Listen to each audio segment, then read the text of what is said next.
السلام عليكم ورحمة الله.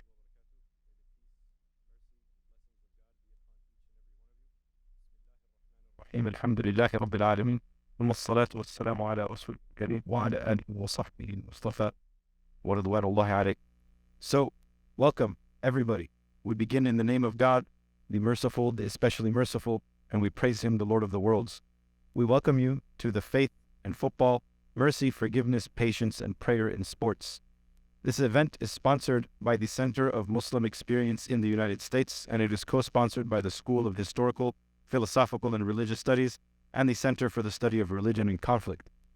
So this event was brought together because of the quite obvious increased visibility of religiosity, of piety, of religious identity, and inspired religious activism amongst a lot of athletes across various sports, be it from the protests for social justice found in football players or basketball players, or if it's found in the prostration of Muslim prayers or the praying of Christian prayers on the football pitch, the soccer field, or even in a mixed martial arts ring or a cage. We see that religion is having a resurgence when it comes to athletes and people who are involved in the athletic arena. So it makes perfect sense that on this weekend, the weekend of the Super Bowl here in Phoenix, Arizona, at ASU, we have an event with esteemed guests, with esteemed hosts, and with an esteemed audience here to talk about the place of religion and faith and practice in our athletic arenas. But today, this weekend, specifically dedicated to football. We were just hearing that some of the ex-NFL players really, they're not rooting for anybody, and they enjoy the game at the comfort of their own couch within arm's reach of their microwave, which is excellent because that's exactly how I'm going to be enjoying it. I typically don't avoid the chaos and the screaming. But without further ado, I wanted to introduce myself, your host today, Imam Omar Tawil. I work just across the street at the Islamic Community Center of Tempe, and I also work as a chaplain for Muslim students here at ASU, many of whom were local and many of whom are international students as well. So with that, an Imam will be hosting you. Don't worry. No preaching, but it's okay. I also wanted to have our other hosts represented by Dr. Ahmed Rawaisha to give us a few words from the Center for Muslim Experience in the U.S. Please come forward. Alaikum warahmatullahi wabarakatuh. Thank you very much, Imam Omar. May peace be upon you all. And I would like to welcome you all on behalf of the Center for Muslim Experience in the U.S. We're having a wonderful event today because of your presence and because of our panelists. So thank you all for joining us today. Let me first introduce what the Center of Muslim Experience in the U.S. is. It's mainly founded in order to be telling the stories of the Muslims by ourselves. Muslims should be telling their stories and not leave the stories to be told in the voices of somebody else. Why? Because, as you all know, if you are not at the table, you are on the table. So that is why we want to make sure that we are telling our stories. That is the Muslim experience. We would like to make sure that the stories, even though they do appear, they show up every now and then in the media, but unfortunately in research and people in academia who studied the concepts of research and how research is done, unfortunately this concept is not told by Muslims. The concept of like what the Muslims have been doing in the U.S., what is their culture, what are their narratives, and so on and so forth. Unfortunately, this is not done by Muslims for so long, and that is basically the main concept, the main idea behind initiating this Center for Muslim Experience in the U.S.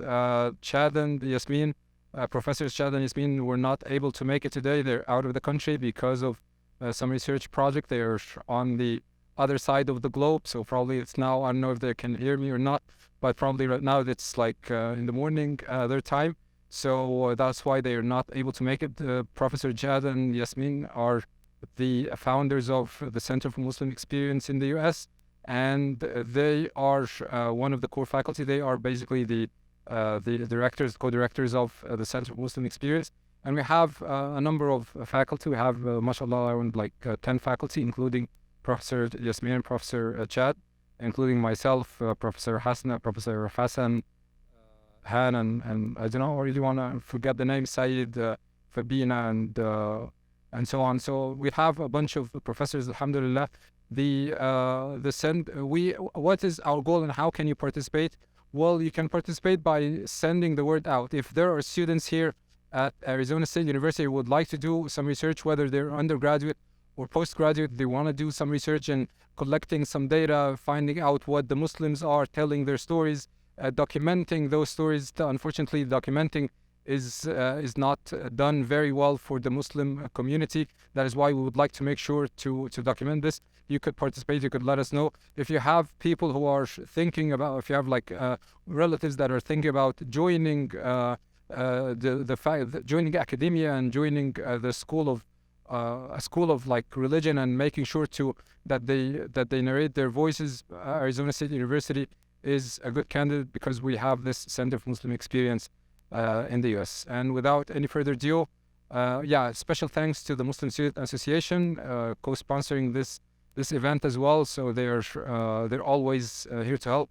And that is another thing. Please make sure that you guys, anybody who knows a Muslim student who is at ASU and is not a part of MSA, and the MSA have a huge amount of events that they can benefit from and benefit to. Thank you very much and welcome to this event.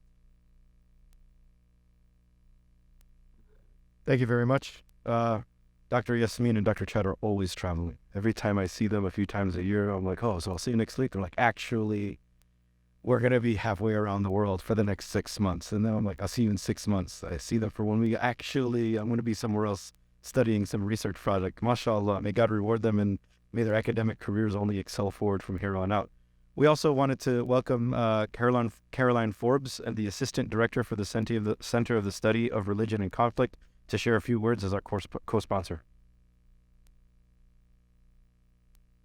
Hi, it's really great to be here today. We were really honored to be asked to co-sponsor this event and to help share news about it with faculty and staff and students that our networks reach. I think this is really important. Center for the Study of Muslim Experience in the U.S. is our sister center.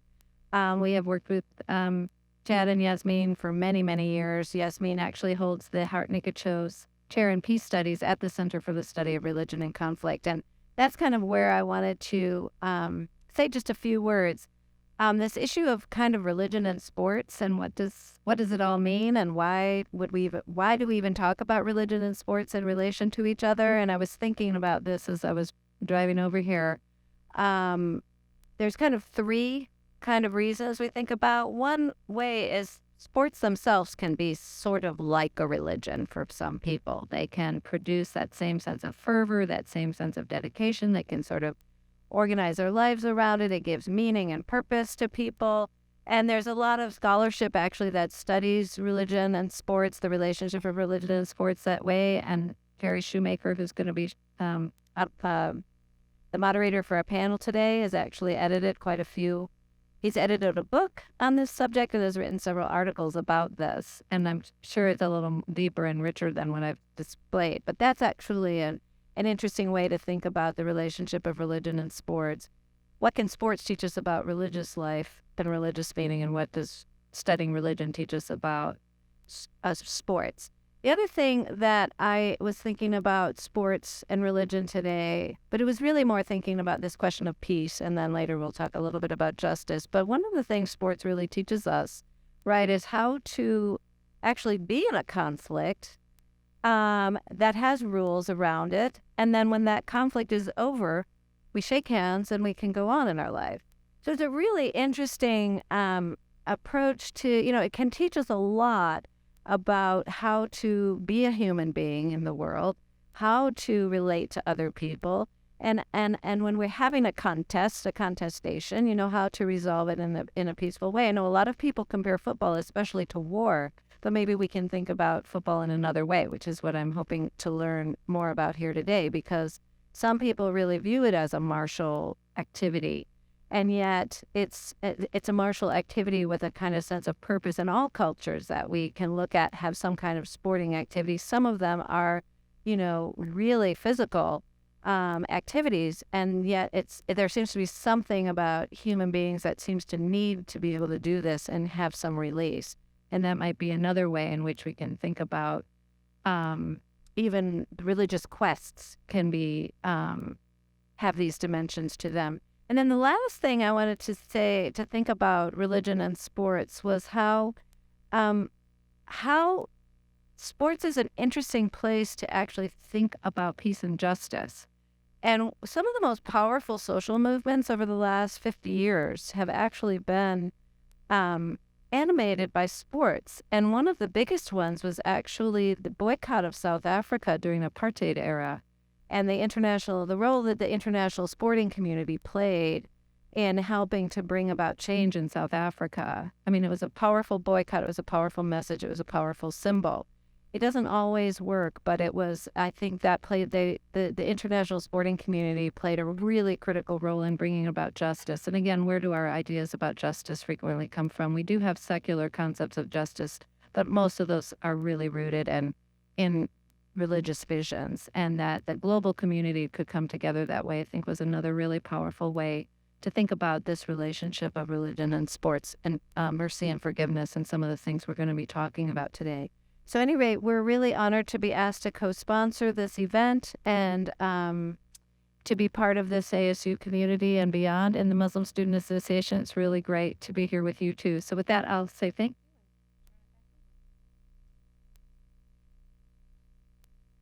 Thank you very much. I know you guys have a long weekend waiting for this Super Bowl to come through, and also for tonight. For those of you who are mixed martial arts fans, go Islam. Not the religion, the person. But you know what? As a faithful follower of Islam, sure, that one too.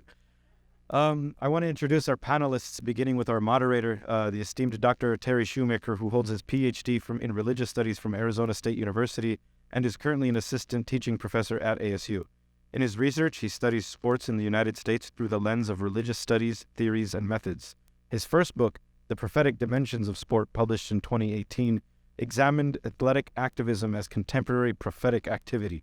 He is currently the editor of the International Journal of Sport and Religion and working on his second manuscript titled Religions and Sports: An Introduction.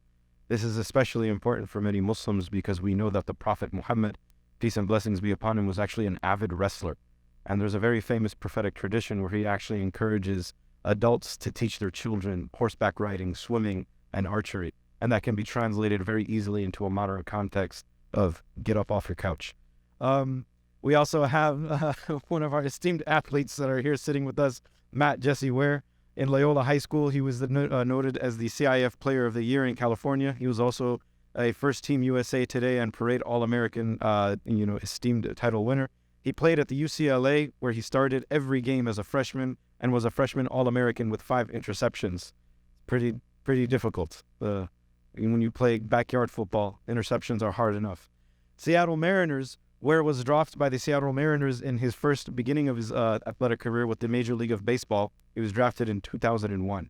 He played for the Peoria Mariners during 2001 and 2002 seasons.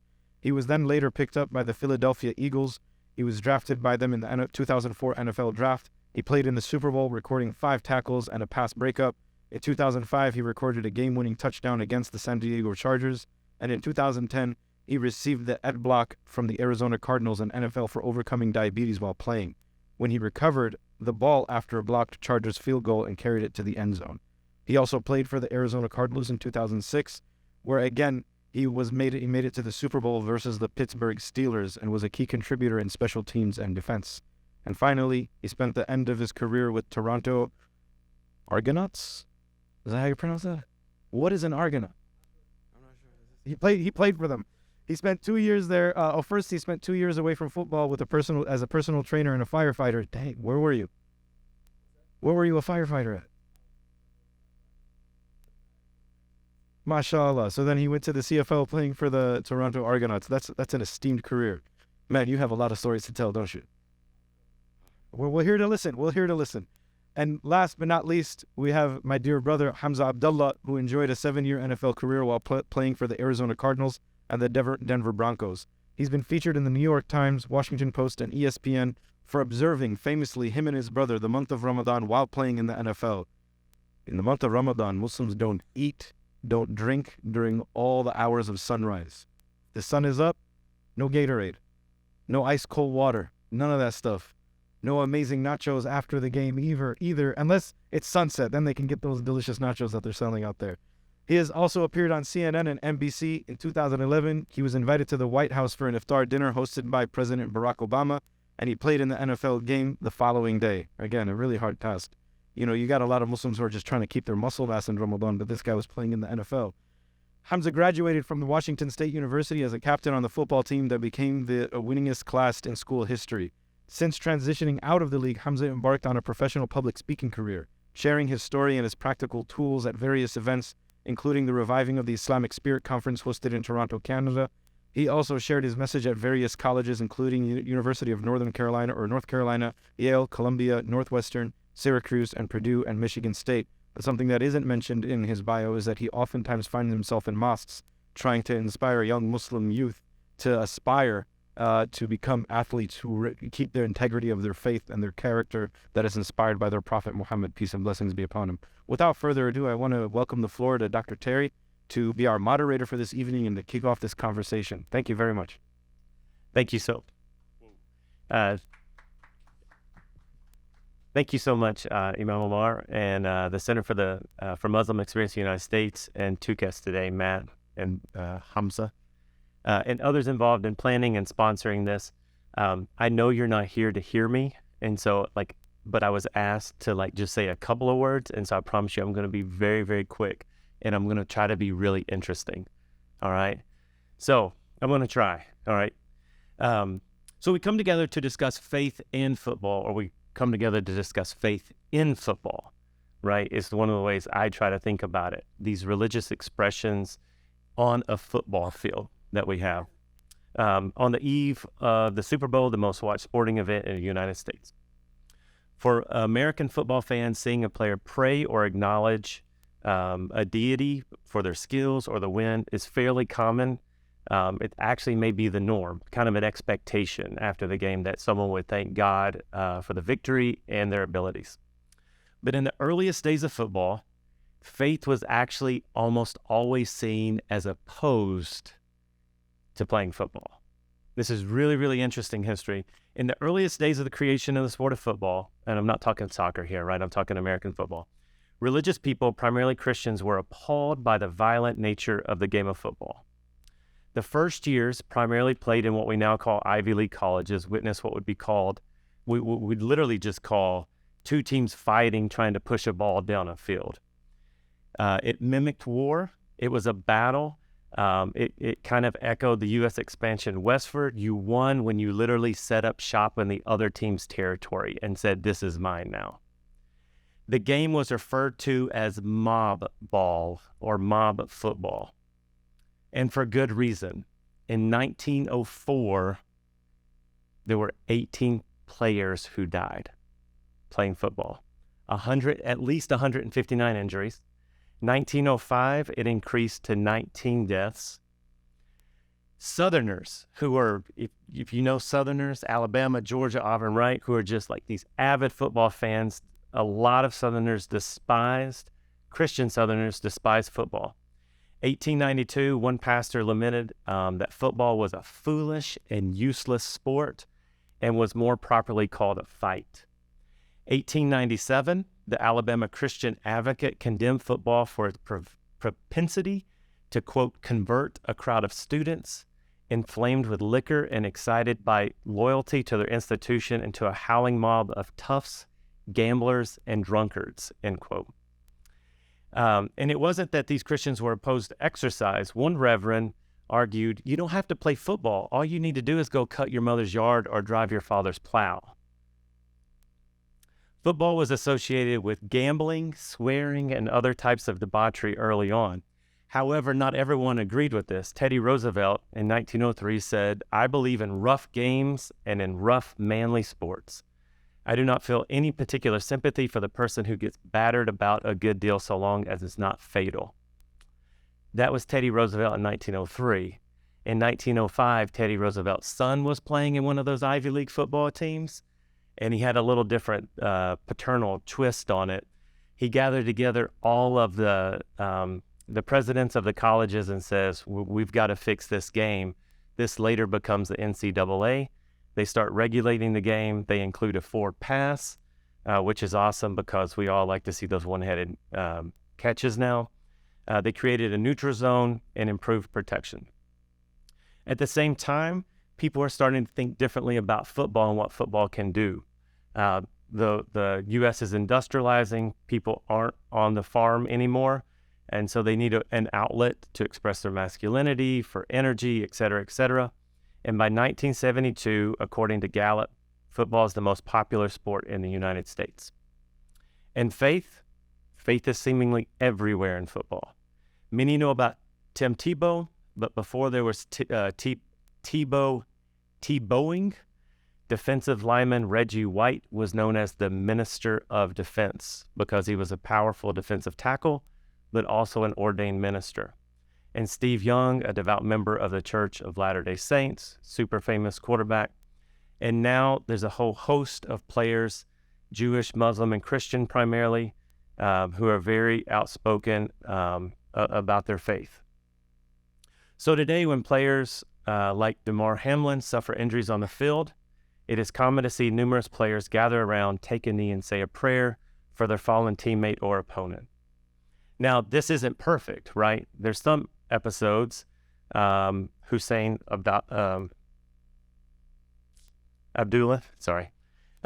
intercepted a pass in 2014, and when he celebrated in a Muslim form of prayer, they threw a flag on him because it was foreign and they didn't quite understand. However, the NFL the next day apologized, said it shouldn't have happened. Maybe we can talk about that. We don't have to because I'm sure you've talked about it a lot. And so as faith in football has changed, we are fortunate today to have two retired football players come and speak with us about what it's like to actually give us insider scoop of what's going on. And so to start with, I would like just each of you very quickly to introduce yourself as it relates to football and your faith journey. Whoever wants to go first. Excuse me. I'm Matt Ware. I started my faith journey long before I started playing football. My parents, grandmother, just family in general, we always went to church.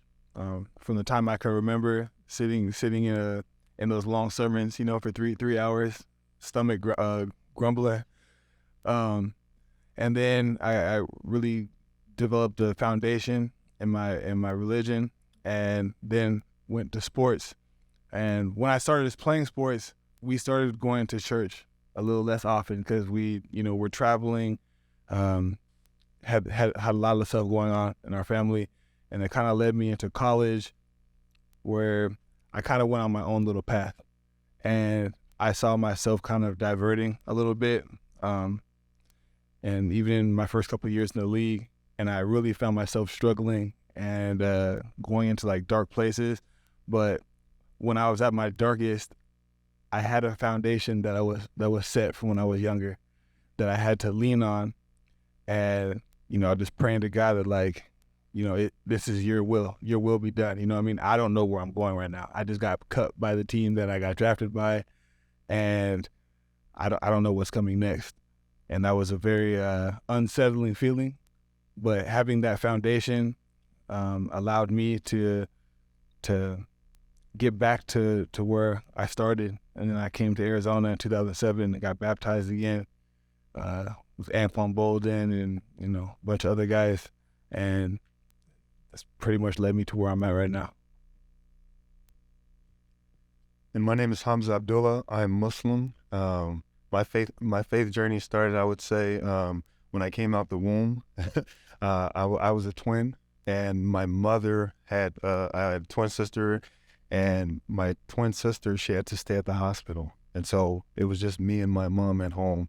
And during that time, my mom, and of course, I don't remember, but my mom, said that she was just deep in prayer, asking God, of course, for to help my sister, but also for this other young infant that is in her hands, that, God protect him and lead him and guide him. But grew up in the family. My mom had 12 children. We went to the mosque frequently. Our stepfather Brother Yusuf, who has since passed away, may God have mercy on him, really instilled in us making our prayer and hustling. Like, that's what it was, because he was a carpenter. He did whatever it took to pay the bills. And so his main two things were, you're going to hustle, you're always going to be a hard worker, and then you're going to be faithful, you're going to be praying, and you're going to ensure that you're always praying and being a good representation of that prayer, a good representation of what it means to be a Muslim. Just like Matt, the foundation is laid, but when you go out on your own, you go to college, I went my own way, and I had to figure it out for myself. But it's kind of like being in a house. You're in a house and it's all dark. The foundation is there, the home is there, but how do I turn that light on? And that's where, for me, I had to really, hone in on, okay, well, this faith walk is mine, but my foundation is there, the house is there.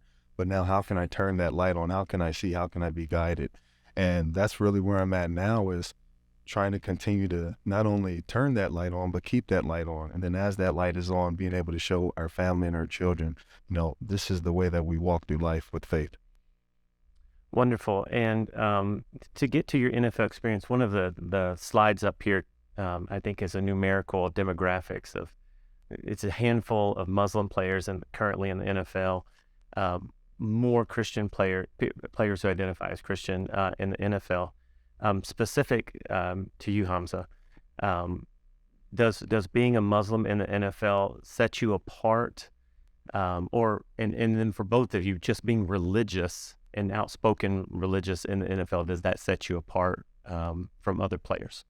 Well, I would say, number one, the locker room in the NFL is a very sacred, and it's a very sacred sanctuary. It's built on respect, because we know that my brother here paid the same price that I paid to sit in the seat. And everything that he does at home is what allows him to sit in that seat. So there's a respect level. There are some people who can say are religious, some people who are somewhat religious, and some people maybe not so religious. But they're not being judged in that locker room, because we understand the price of admission that they paid for that seat. It's respect. Now, for someone, another thing about the NFL is, when someone comes through that door, again, it's built on respect. I'm not disrespecting this man. I'm not asking him or saying what he's doing is wrong, or we don't have that, because of that respect. And so that's just my personal opinion, that it's built on respect. And so the person who reads their Bible every day, I had a teammate of ours, Jason Wright, when he got on the bus, he would read his Bible. No one gave him flack for that. That was what he needed to prepare and to do his job. They respected it. I respected it. I started bringing my Quran, and I started reading on the bus too. Again, it's a respect level. So that's what I would say. What would you say? Yeah, I don't see a division per se. Like Hamza was saying, there's a mutual respect everybody has. I know for myself, I went to a Catholic high school, right? I'm Christian. In the bus on the way to the game, we would say the rosary 7 times. I personally didn't partake in that. I sat quietly and respected what everybody else was doing, No one ever said anything to me about it. It's just, what we had to do, how they prepared, and I respected them. They respected me. The same thing I could say in the locker room, pre-game prayer, where everybody, goes in the shower, holds hands. There's some people that stay in their lockers, and they may believe the same thing I believe, you know what I'm saying? They just don't want to partake in that ceremony right there. So they, sit in their locker, they do their own prayer. Brother Hamza did the same thing, you know what I mean? And you just prepare yourself, and there's no real feelings about it towards anybody, You mentioned one particular, Matt, episode in the NFL when you got cut, and then how you leaned on your faith more during that time of your life. For either one of you, is there another experience specifically playing football, whether it's college, high school, whatever, where you really leaned upon your faith, or your faith came into play for whatever reason?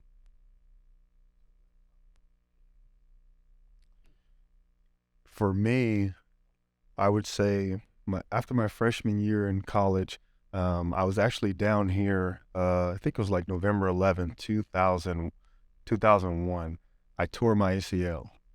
I was pushed in the back and I tore my ACL, and I didn't know if that was the end of my career. And it was the first time that I couldn't walk off the field on my own, so they had to carry me off. My parents were in the stands, my brother was in the stands, and I felt like I let them down. And at that moment, I wasn't a football player anymore. So when I went home and I'm sitting there in college as a college football player that doesn't play football, okay, well now, Hamza, who are you?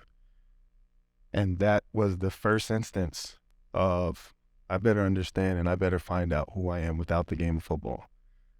And I would say that was probably a building block that helped me later on in life when eventually I retired and I transitioned, and I needed to ask that same question. Hamza, who are you without the game of football? So I'd say that's definitely a point and a place where many players reach out to their faith partner, or reach out to someone and reach out to where they feel like God can be found and God can see them, because that, to me, that's the darkest place that a football player can be, is when they're not playing football. Yeah, kind of trying to jog my memory on this one, but I would also say that time being cut and being out of football and being in a very dark place, newly divorced, trying to figure out what in the world is going on, you know what I mean? And sometimes doing things out of character, you know what I mean? And just trying to come back and just saying, like, I need help, you know what I mean? And to be able to say, I'm not strong enough to handle this on my own, like to take this cross. I can't bear a cross on my own shoulders, you know what I'm saying? So like I would pray continuously, like, Lord, please help me, give me strength and give me guidance, you know what I mean? And at my darkest moment, the light turned back on. Like I had to be broken, and that's kind of, I guess that would be my second one also. Yeah. Growing up, so I didn't know you drafted baseball first, so two sports. Growing up, was there any particular athletes that were either religious or not religious that you looked up to as somebody that you really kind of sought to emulate, as far as like someone that the way they handle themselves on the field, or their faith on the field, on the court, baseball, diamond, whatever? Who did you look up to growing up? I wouldn't say that I looked up to anybody spiritually as a youth, but the first time I stepped into a locker room, I was able to share a locker with probably the man with the most faith-driven person that I've been around, and that was Brian Dawkins. And I don't say this often, but I almost didn't feel worthy. Like I almost didn't want to go to Bible study. I didn't want to do these things. I'm like sitting here watching this guy prior to games, listening to gospel music, sobbing, crying, putting oil on his knees, blessing oil, like crossing his body. And like, here I am, I just went out, 2 nights in a row, you know what I mean? Like I just wasn't doing what I was supposed to be doing per se. And seeing the way he practiced and the way he played, and it all was derived from his faith, because he was eating Fruit Loops in the morning. You know what I mean? It wasn't like he had some special diet, but like his belief was so strong that he could do anything. Bro, how big is Brian Dawkins? He's not that big. And he was crushing people who were 6'5", 280 pounds daily by play. You know what I mean? And it was just incredible to see.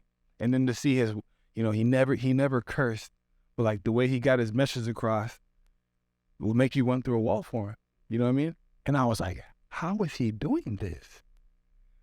And I still ask myself that question now, but that was the guy. That was the guy. And then the second guy that I met was this guy right here, And my brother Hamza, I met him.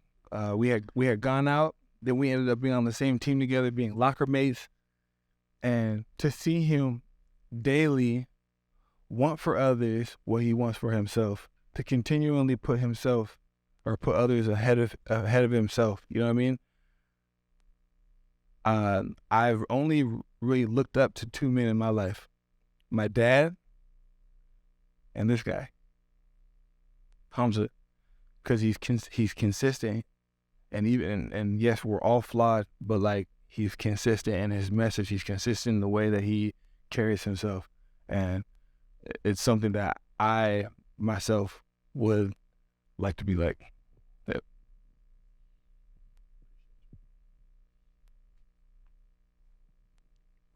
I would say for me, the person I looked up to as a kid was Hakeem Olajuwon. Going through the 1994 and 1995 NBA Finals, it was during the month of Ramadan, so he was fasting while playing in the NBA Finals. And not just playing, dominating in the NBA Finals. So we're looking at this massive man with beautiful footwork, running both sides of the court. And then when he gets off the court, he's just like head down, just drenched, towel on his head, but then when he gets back on the court, the switch flips and he's back on. And then in the interviews, he's thanking God, he's praising God, and they're asking him, man, how can you do all this? You have no nourishment. And he said, my faith is my nourishment. I'm being nourished by God. And that really, that planted a seed in me. I'm here in Pomona, California. He's in, he's in Houston, Texas. But that made a huge impact on me and my brother, all of my brothers, but mainly me and my brother Hussein Abdullah, who ended up playing in the NFL. And my mother, may God protect and preserve her.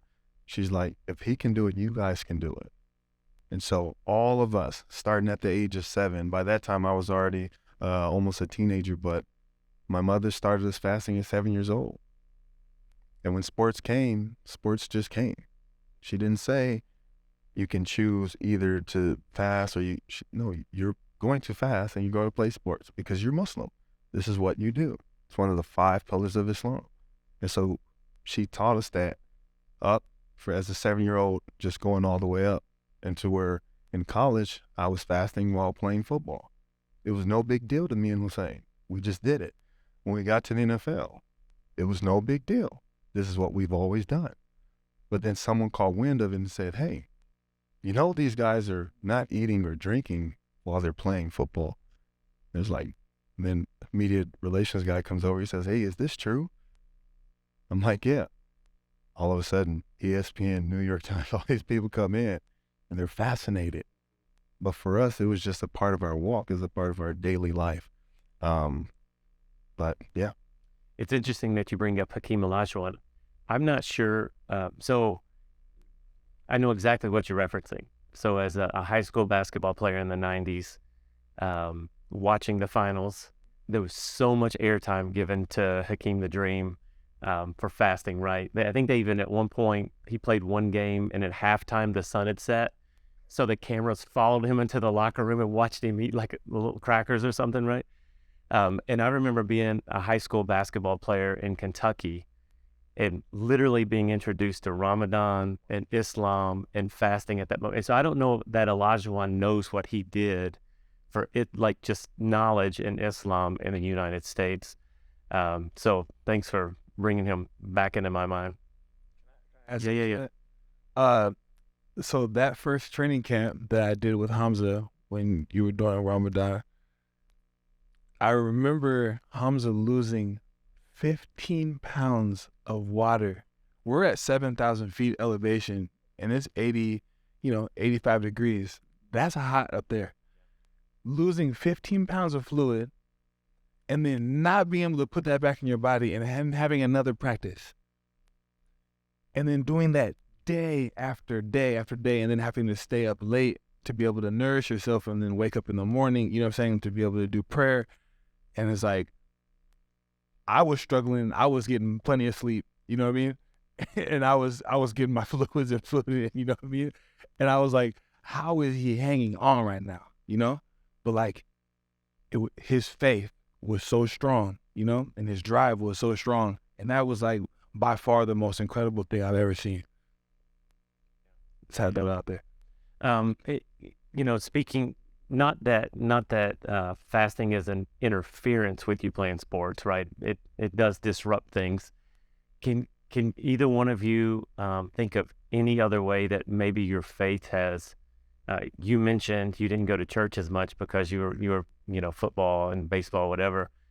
Any other ways that potentially your faith and sports kind of competed for your time or devotion or attention?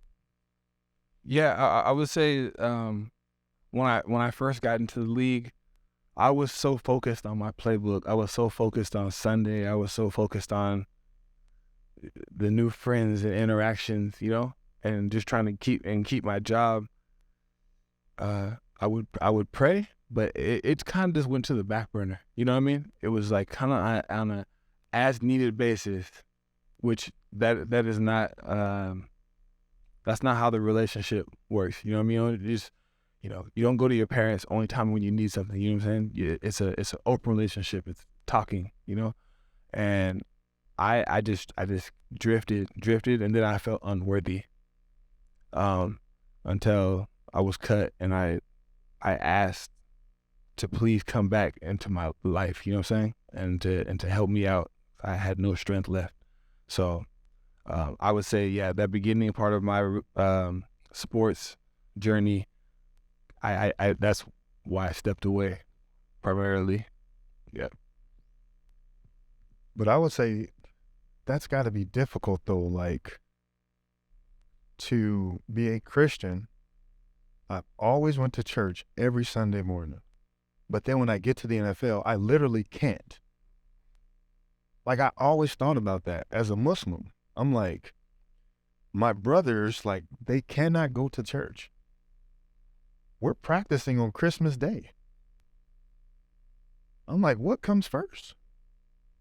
I used to always think about that.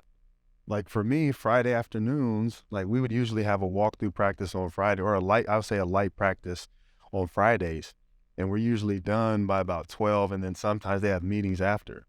But Friday, 11:30, I'm out the door because I got to make prayer.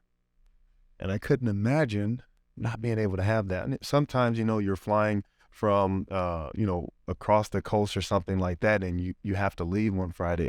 That's understandable. But I can come back Friday next week. So to not be able to go to church for 17 weeks, like, of course you're going to feel lost or distant.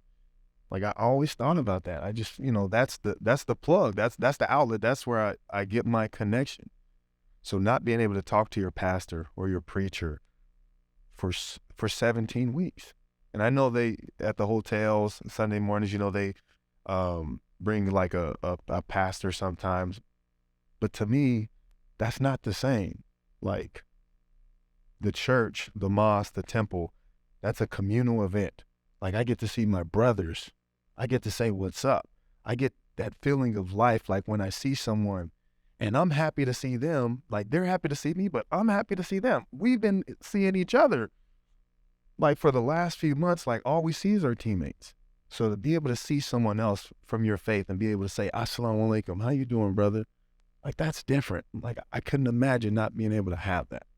So that's what I would say for Matt. But then where faith and football collided was during those training camps, during football, because they would ask, well, is he choosing faith over football? They would ask that question. Because in the NFL is number one. It has to be. Once something interferes with the NFL's number one status, they go crazy. You just read, since 1972, the NFL has been the number one sport. That's why soccer's not big here.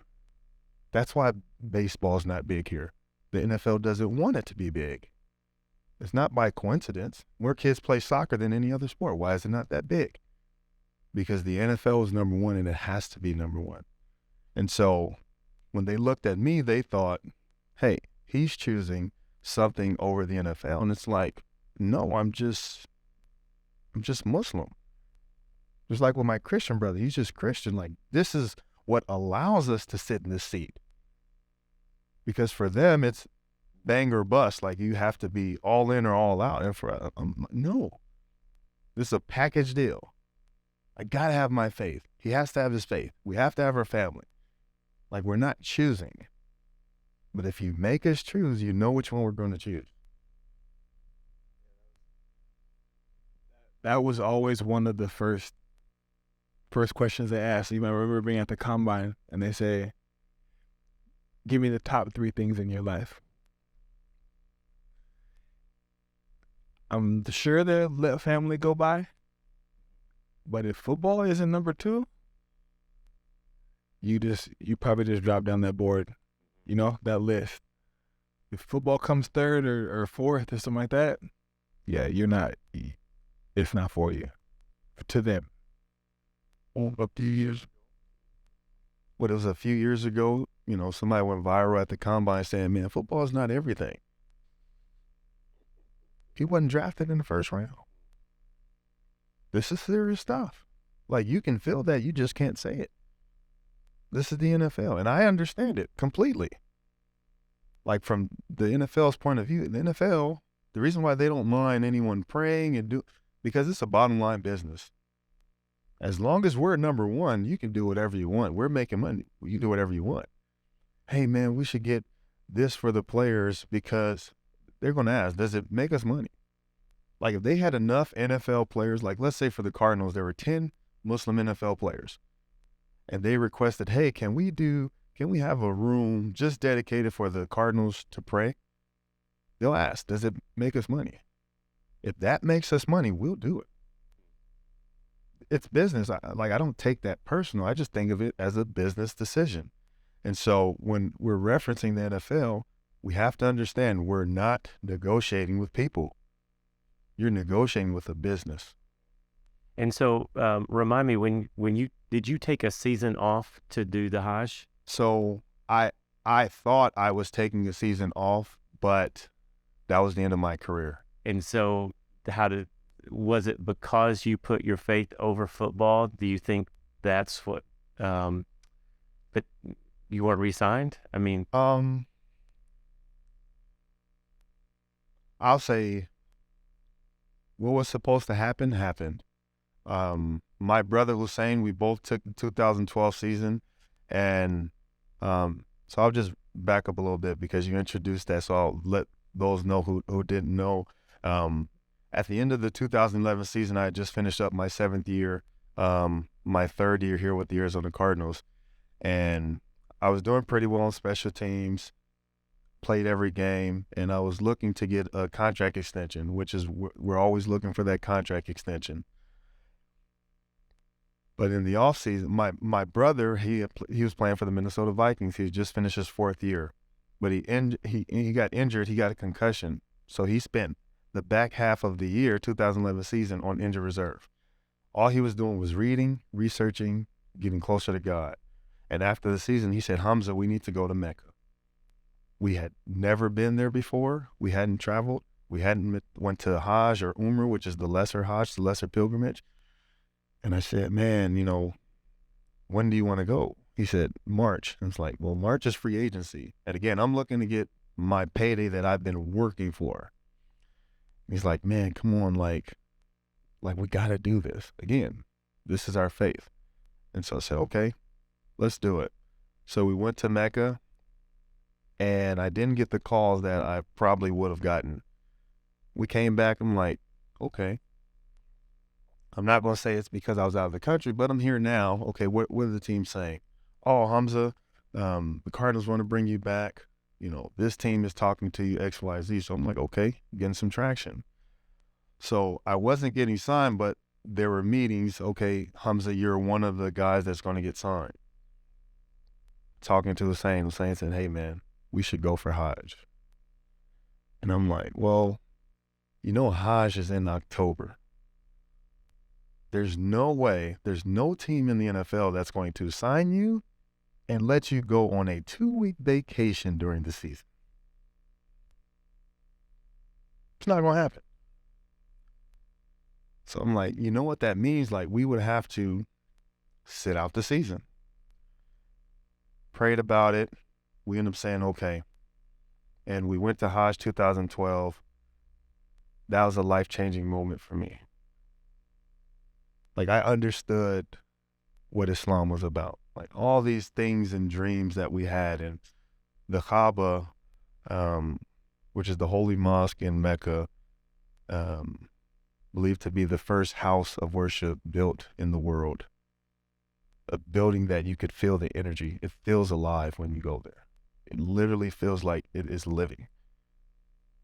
To see millions of people doing the exact same thing for one reason, to worship God, most powerful thing I've ever seen. And so that was a dream for 2 kids in Pomona, California. Like, that was a wish. And now here we are at the Kaaba. And then we also got to bring our parents with us. So to be able to take our parents with us to Mecca was a powerful experience. But we come back from Hajj, the end of October, we start training. Hey man, maybe we can get signed onto a team at the end of the season, like the playoffs. Didn't happen, it's okay. We'll prepare for 2013 season. Hussein gets a call from Kansas City. He works out, he gets a job. And I'm like, man, I'm next. February, March, April, May, man, I'm next. June, July, August, September, man, I'm next. And I realized that call wasn't coming. And so, was me going to Hajj the reason why my football career ended? I don't know, because I wasn't in that room. But I will say it definitely led me on a path to transition a lot sooner than I wanted to or thought I would. But I also knew that God was preparing me for something.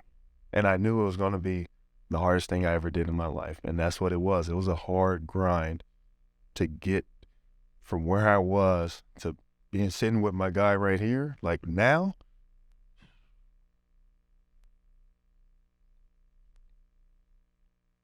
I know you got another question. To add on top of that, to add on to the faith aspect of that, Hamza came back from Hajj, right? He was in the best shape of his life, training from October until that next signing period. 6'3", 228 pounds, 3% body fat, running faster than he ever did, quicker than he ever was, more focused, more determined. And then the call never comes. So just imagine you're preparing for the NFL draft, right? And everything is based on numbers, right? And you're putting these numbers up that you've never done before, and they say no. So where does that take you mentally, right? And if you don't have faith as your base, that is a lonely, dark, scary place, because you're doing everything you're supposed to do. So now where do you go, right? So I just had to add that out real quick. So thanks for sharing that part of your story with us. So being a person of faith and just being a professional athlete, the expectations of being a professional athlete, the many platforms, it just trying to balance that for me that has never experienced it seems wild to even imagine. Are there any misconceptions about you as a person of faith, you as a football player, that if you had a chance to, like everyone thinks X, Y, Z or whatever, that you'd want to kind of clarify, that you can think of? The biggest misconception is that we have it figured out, that we're perfect. We're the furthest thing from perfect. Say, man, how can you be a guy who prays, or how can you be a guy who goes to Mecca? Because that's what I needed. That's what I needed. That's the hole that I was in. That was the That's what I needed, that light. Like, I needed to grab onto a rope, the rope of God, because there was nothing else, no one else out there. There was no one else. You know, someone asked, one of my buddies, Nate Jackson, who played tight end for the Denver Broncos, he said, "What do you call a football player that doesn't play football?"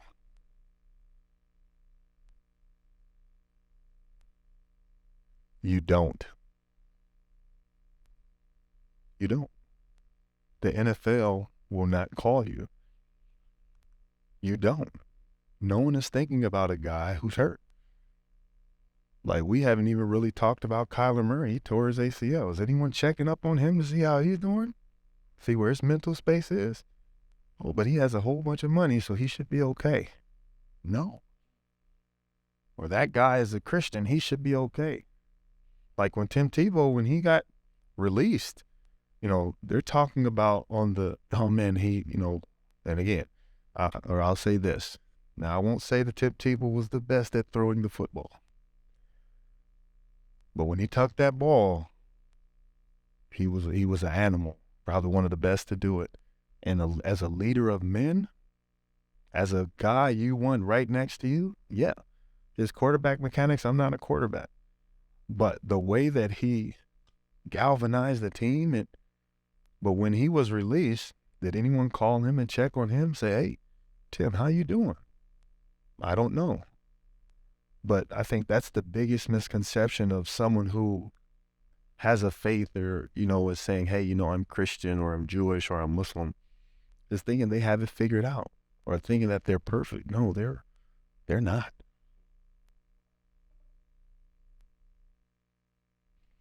Yeah, to add along on that, I would say the thought that you could be Christian, right? Jesus was, from what was described, just a great humanitarian, you know, just for people, caring about people, right? XYZ. And then you have Hamza, myself, you know, 1,300 other guys, how many guys are in the league who are big, strong, violent, tempers, you know what I'm saying? That's what allows us to do what we do, right? But at the same time, we give praise to the Almighty, you know what I mean? And so, like, some people are conflicted with that, you know? It's the same as, let's say you go to Vegas and there's somebody on the corner, you know, preaching fire and brimstone, you know what I mean? And it's like,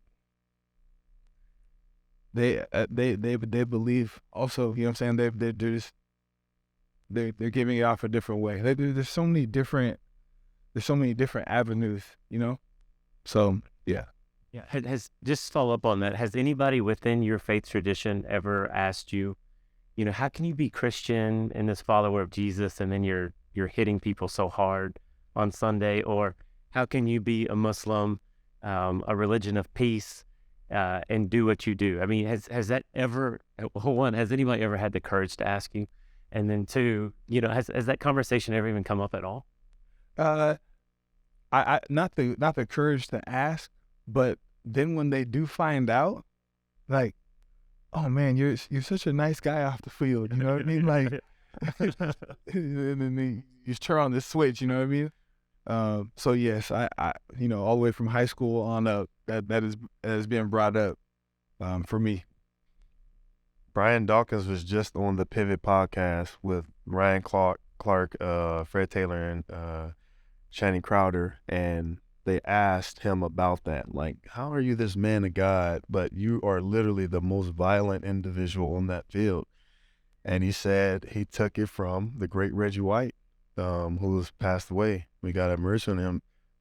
Reggie White used to play that strong, that fast, and then if someone got hurt, he prayed for them. And so Brian Dawkins, B-Dawk, was like, that's what I'm going to do.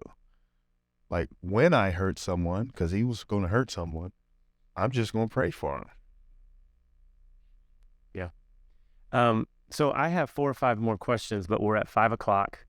And so I think we were going to open it up for questions from the audience. I hope we are. Do we have a microphone for that? Can someone help me? I'm joking. With this, we can use one of these microphones if we want. We want to open it up. If no one has questions, I have a few more that I can ask both Hamza and Matt, but we'd really like to hear what kind of questions you all have.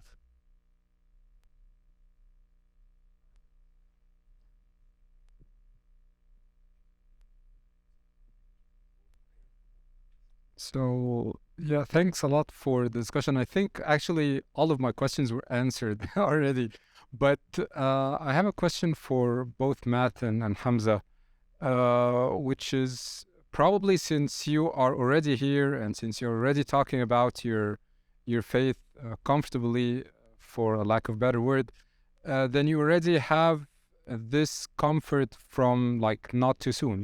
You've been talking about you're comfortable with that, but not everybody is like that. So my question is, what is the culture and what is the culture in towards asking religious question and getting to know about you from your teammates? Was it comfortable for them? Did you usually see that people want to ask but are afraid to probably ask a question that is sensitive to you, but it turns out, although it is not, just because they are sensitive to it?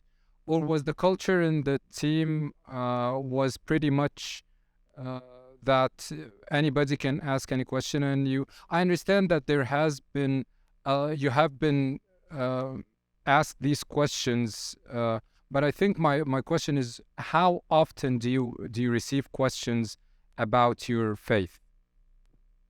Are you asking as I was playing or now? As I was playing, there was a fraction of guys who believed the same thing as I did. Then there was a fraction of guys who did their own thing.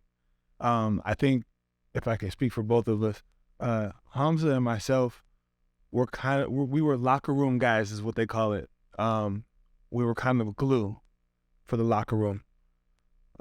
Humble guys, not boastful, loud, so I think people didn't have an issue coming and talking to us and asking us questions because we weren't trying to portray something that we weren't. We were just us all the time. And we just had fun all the time, And so, no, people didn't have a problem coming up and saying, hey, asking a question. Or even myself, I remember going to Kona Grill one night with Hamza. Maybe it was a Friday night. And then we drove home. I drove you back to your house. We sat in the car for 3 hours. And I asked questions to Hamza because you were my first Muslim brother, right? Like I didn't have knowledge of something I just didn't know about, right? And so I was asking you questions, you were giving me answers, you were asking me questions, and that dialogue I will never forget, never, because we went from 2001, right, which was a day in infamy, 9/11, right, and so many people came up with their own thoughts or misconceptions about the Muslim religion, right, based upon what happened. So I'm asking you questions and you're answering me. But if you only just take the media, right, and in whatever direction they're going with it, then your whole thought process is not really being challenged. You're just being given information that you really don't know. Those people aren't actually living it themselves, So to be able to sit down with you and to ask you the way of life, the thought process about things was like mind-opening to me, So I know I that was part of the question, but I also had to add that on there.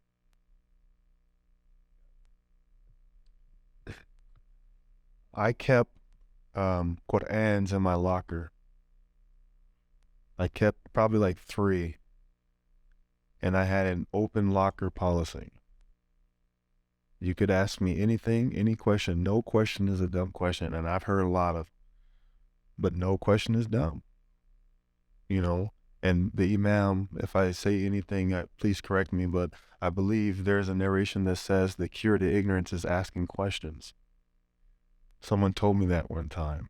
So if we have a country that is a country built and based on saying, hey, the religious freedom, well, but this one religion here doesn't really have that freedom.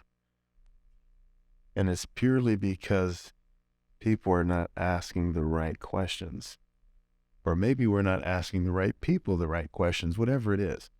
So whatever platform that I may have, if it's a locker room with me and my buddy, me and my brother, me and my boy, me and my teammate, I'm going to do my best to answer the question the best way that I can. And if I can't answer that, then I'm going to go find that answer or find someone who has that answer. So it's no different than going to the water cooler at a company. You know, for a lot of us here, you know, you're students. You may be the only Muslim that someone has ever had in their class. You're at a company. You may be the only Muslim that someone has ran into.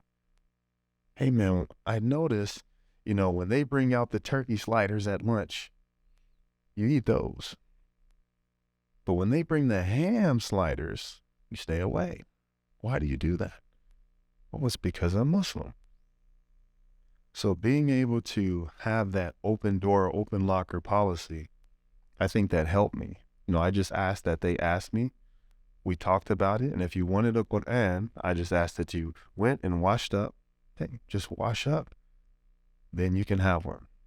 And whatever questions that come, I'll do my best to answer them.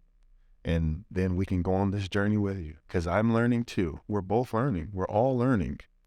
And if, again, as a team, we know that like chemistry is everything.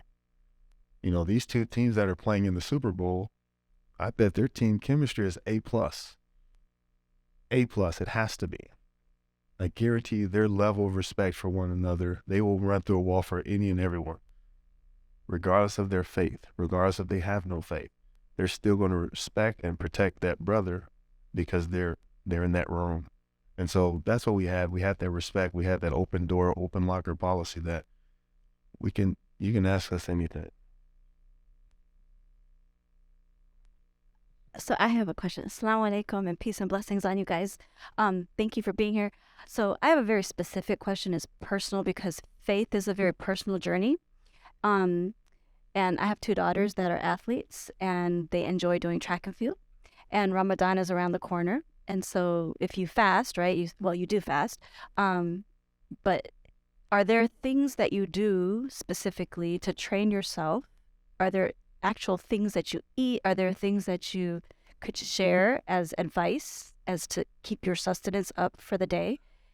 And then my second part of the question is, are there things that you do specifically to stay consistent with your faith that is outside the tenets of the parameters of like religion, like not religiosity, but spiritual connection, faith? Like, what do you do to strengthen that every day? Are there like certain rituals that you all do that keep you consistent?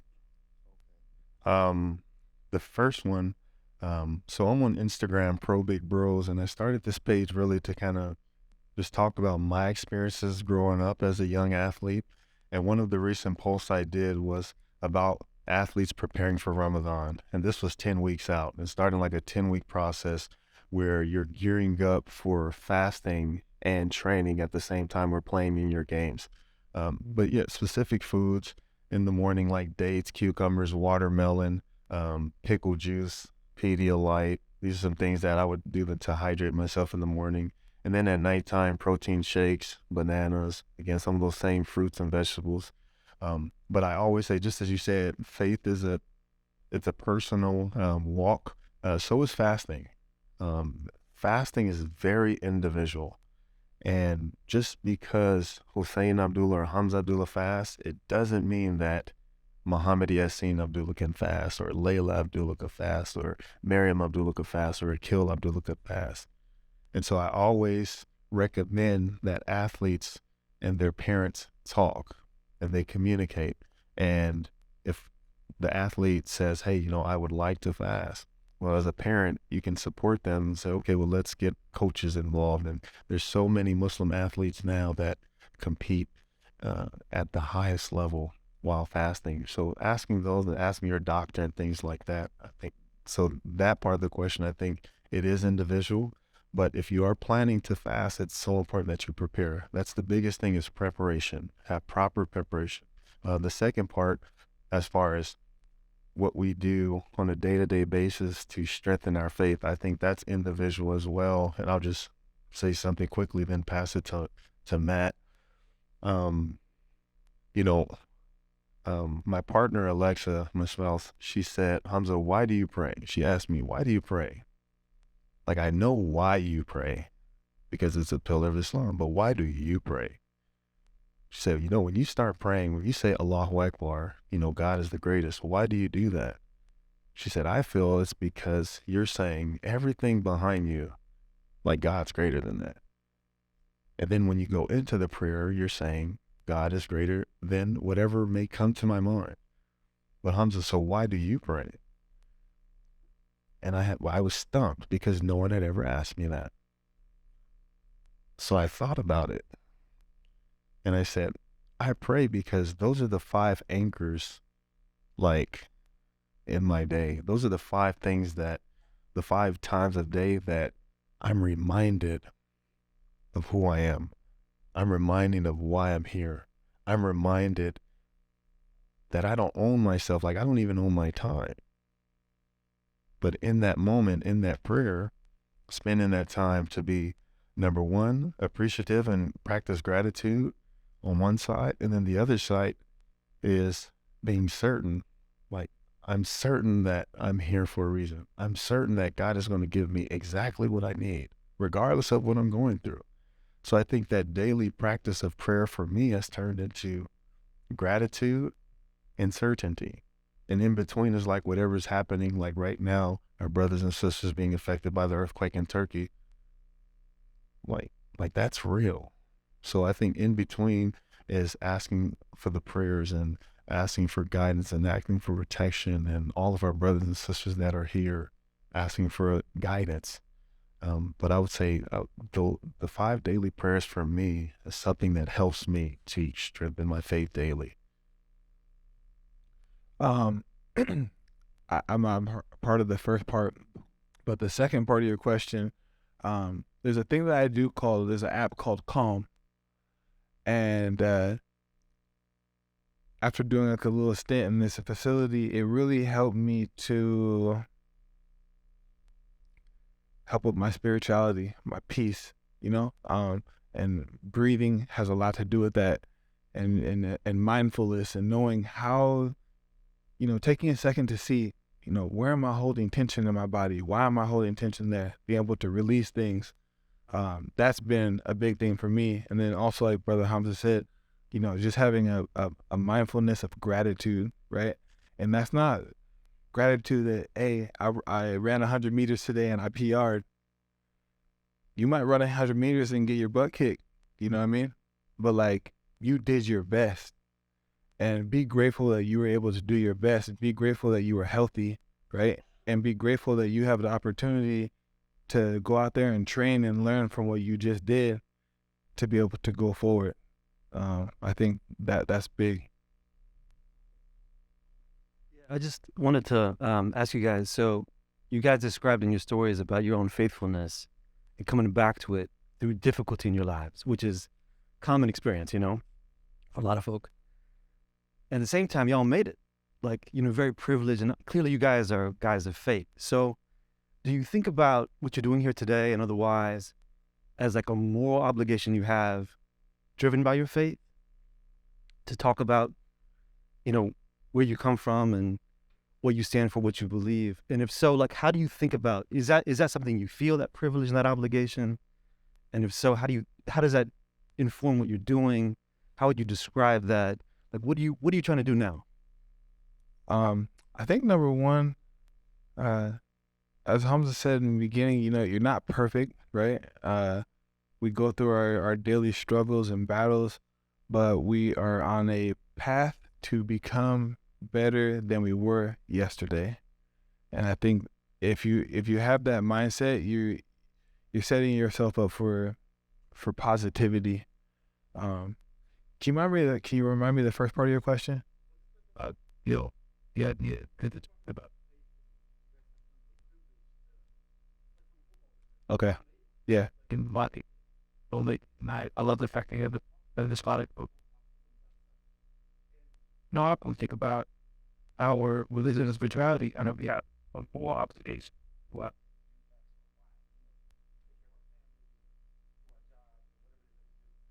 It seems like maybe you guys feel something of one. I see what you're saying. Yeah. So I think anytime that you have an experience and you're able to gain a negative, or even if it was a positive, negative from an experience, right?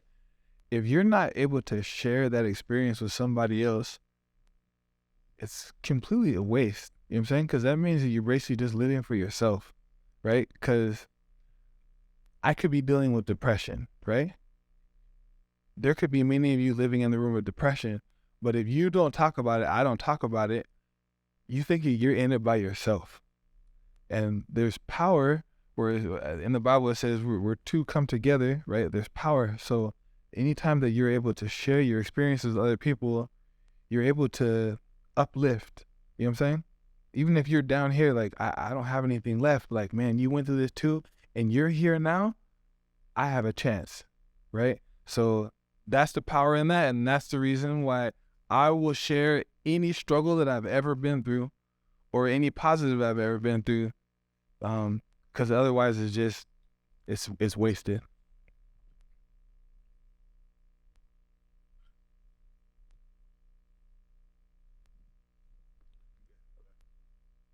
If I may piggyback on that, have you had the experience of playing with guys who cared more about football than about their faith, who maybe started out with a faith and then just gave that because they started juicing or whatever, that making it was more important, and they lost, as those of us on the outside, like when you're not being true to yourself, when you're not preparing, when you're not doing it honestly, you're shortchanging yourself in the long run. Has there been those kind of experiences?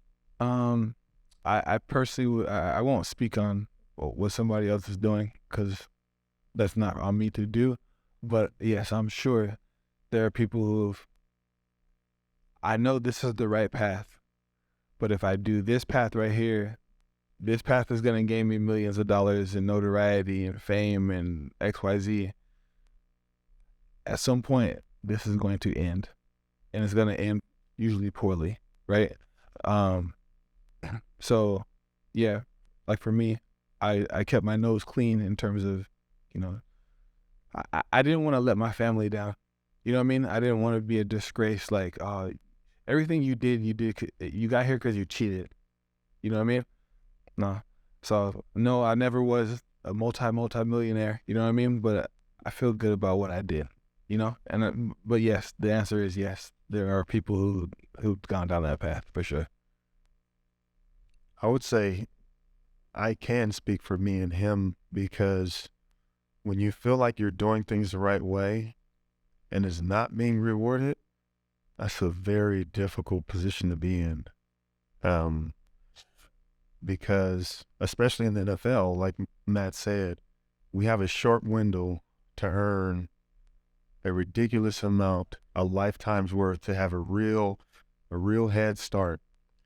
And when you feel like you're doing the right things and you're coming to work with a smile on your face, and regardless of where they put you on the depth chart, you're still bringing that energy, like, that takes a toll on you, man. It takes a real toll. And I saw it happen with him. I saw it happen with me. But thankfully, my last 2 years, I had him. Like, if I didn't have this guy, like, in 2009, I didn't want to play football again because I did that and I was by myself. But in 2010, 2011, he was here. And so I had someone to talk to. I had someone to talk about it, like, man, like, if we went over here, like you said, you brought up steroids or juicing, like we would get a contract, a big contract. Or if we just looked out for ourselves, if we just tried to go make the play, if we tried to go make a whole bunch of interceptions, like forget what the team is doing.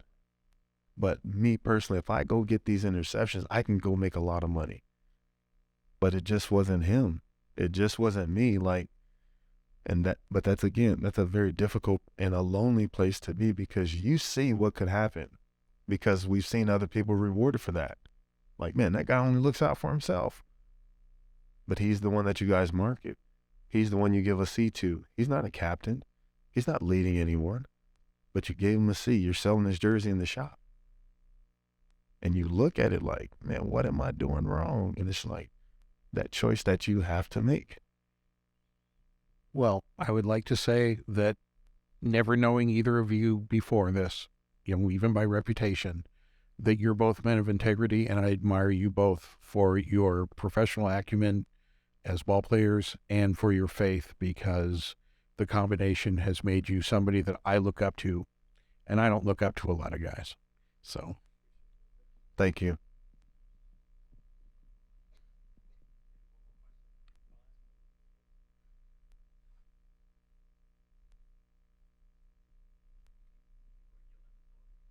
Scripture or teaching from your faith tradition. Think about who you are with. Yeah, I'm sure you guys all heard this one, but John 3:16, I can do all things through Christ who strengthens me. And I believe that just from being down, rock bottom, you know what I mean? And not having the answer, but then praying, continuing, putting it on God's will, you know what I'm saying, that it will be taken care of, that my family will be taken care of, having that belief, that's what I've always leaned on. And that's from a very young age, that always pops up in my head. And then also, for me, the fruits of the Spirit, love, joy, peace, you know what I'm saying? Gratefulness, kindness, goodness, faith, generosity, self-control. When I feel like I'm starting to lose it, you know what I mean? I say that over and over and over again, and then you're able to start giving that off again. You know what I mean? It might not be there initially, but like this is the foundation. And I don't say it just for Christianity, but I'm sure a lot of religions, you know what I'm saying? Those are the basis, being a good person, good character. And I would say there was something that my mom taught me when I was 5 years old, and it is from the faith tradition, a hadith, a narration from the Prophet Muhammad, peace and blessings be upon him. And he said, none of you truly believes until you love for your brother that which you love for yourself. And for me, I wanted everything. Like, I wanted to be the absolute best. I wanted to be the top paid safety, and I wanted to make a lot of plays and have a great family and do great in the community. And I wanted that for my brother. Like, I literally had a brother in the NFL, so I really wanted for him what I wanted for myself. And so I really worked on that. But something that really hit me was I was in a very low place, like literally low, like on the ground, on my knees. And there was a copy of Imam al-Nawawi's 40th Hadith, a collection of narrations from the Islamic tradition. It was on my nightstand, and I hadn't picked it up. And I picked it up, but there were 42 Hadiths in there. So the 42nd Hadith, and again, I have my Imam here. So I will just kind of sum it up, but inshallah he can correct me. But it basically said that, "O you son of Adam," talking to me, talking to all of us, "were you to come to me with sins that reach the heavens like the skies, but you don't associate any partners with me, and you ask for forgiveness, I'll give it to you." I'll give it to you. And it's a longer version. Can you say that ID for me? That's a long version. You can't ask for that. Okay. But basically, I know, but it was basically saying, and this is God, like, I don't care what you do. Like, I don't care what you do. You're not that low. I will always forgive you. Just ask. And I thought that was so powerful. I don't care what you've done in your life. Man, I'm so this, and my dad is mad at me, or my mom is mad at me, or my wife is mad at me, or my husband or my kids are mad at me. Like, God ain't mad at you. You just got to ask for forgiveness. And that was something that I felt when I read it. I felt it. And I asked God to forgive me, and I continue to ask God for forgiveness. Thank you both so much for sharing with us. It takes a lot of vulnerability to sit up in front of everyone and discuss your personal faith and professional careers, the ups and the downs. So join me very quickly with a round of applause for both of these.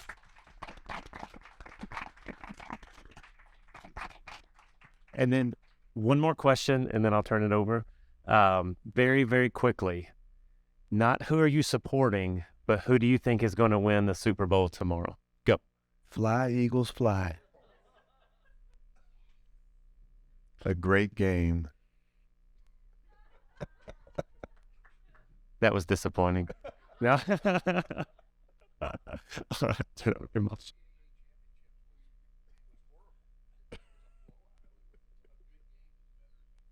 Absolutely. I'll comfortably say it since he won't say it. I want Andy Reid to win another one. I don't know. I've always respected his temperament on the football field. The coach that never says anything. Just a stable mustache all year long. So thank you everybody for coming. I actually wanted to add on to one of the traditions that Brother Hamza brought up about asking questions, and the way he put 3 copies of the Quran in the locker room and had this open policy where anyone can ask him anything. There's actually something that one of our honored and esteemed scholars of our tradition said, Imam al-Ghazali, who actually said there's 2 types of people in this world that are forbidden from any transformation or any transformational knowledge. It's the arrogant person and the one who's too shy to ask questions.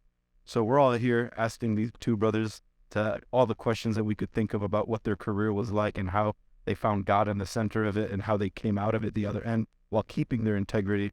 And we're all richer, and we can, inshallah, God willing, transform because of those questions and those answers. Another thing that I wanted to point out is that Hajj actually literally means to overcome and to sacrifice. And I feel like you're that story of you going to Hajj and it being the last year, you overcame something of your own self and you sacrificed something that you felt was worthy of sacrifice. And may God accept from you. And my final tidbit is Ramadan, the secret of it is something delicious. It's watermelons, man. Just drink water and eat watermelons and you're good to go. And I wanted to thank you all for coming out on behalf of the Center for Muslim Experience in the United States and the co-sponsors of our event. And I wanted to thank you all with the MSA, the students who have been walking around and volunteering and making sure that everyone has been accommodated. God bless you all, and have a beautiful weekend, and enjoy yourselves.